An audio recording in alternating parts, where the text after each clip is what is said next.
What's up, guys? I'm Ashley Jenkins, and if new reports are to be believed, Jen Taylor, the voice actress for Halo's Cortana, will be voicing Microsoft's upcoming service named after her character. It's intended as an answer to Apple's Siri. This service has been rumored since last year when a test build of the app was discovered on a Windows phone that featured an early operating system build. Now, it looks like that service will go into beta for US Windows Phone developers in April and will roll out later in the year for the Bing app on iPhone for those who want to make Siri jealous. Reportedly, Microsoft will also bring Cortana home, extending the functionality to Xbox One and Windows sometime next year.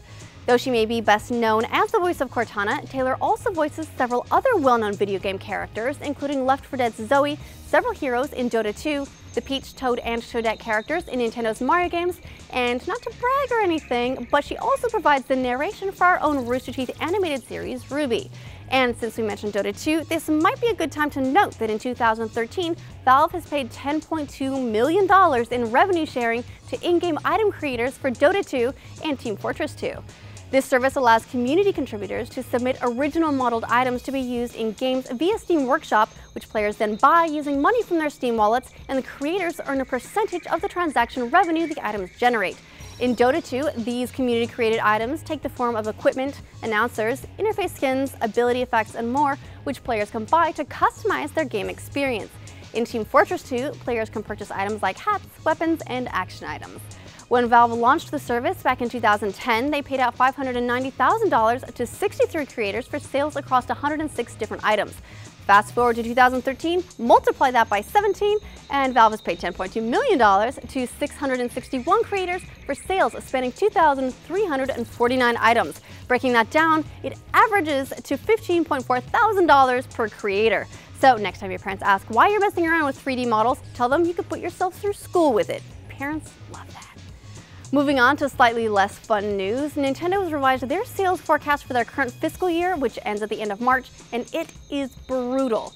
They revised their Wii U sales forecast down to 2.8 million from 9 million units, and they've even cut their 3DS forecast down from 18 million units to 13.5 million. This means instead of making a 55 billion yen profit like they originally thought, which would translate to $527.25 million in US currency under the current exchange rate, they'll instead take a 25 billion yen or $239.7 million loss for the year. This makes it the third consecutive year the video game giant has operated at a loss. In response to the negative reforecast, Nintendo stock plunged 18% in Japan, 1 week after it jumped 10% in anticipation of possible market opportunities in China with that country's lift on the long-standing video game console ban. Nintendo President Satoru Iwata, who will retain his position at the company, explains, "Sales in the US and European markets in which we enter the year-end sales season with a hardware markdown were significantly lower than our original forecasts, with both hardware and software sales experiencing a huge gap from their targets." Earlier in 2013, Nintendo acknowledged that the lack of major first-party games for the console was responsible for its poor launch window performance, and hoped that the release of Pikmin 3, The Legend of Zelda Wind Waker HD, and Super Mario 3D World would be enough to turn it around. And it did, a bit, but not enough to meet Nintendo's expectations. The company declined to release specific US sales numbers for December, but NPD analyst Liam Callahan did offer that December was the best month yet for Wii U in terms of unit sales. Perhaps more surprising is Nintendo's failure to meet sales expectations for 3DS.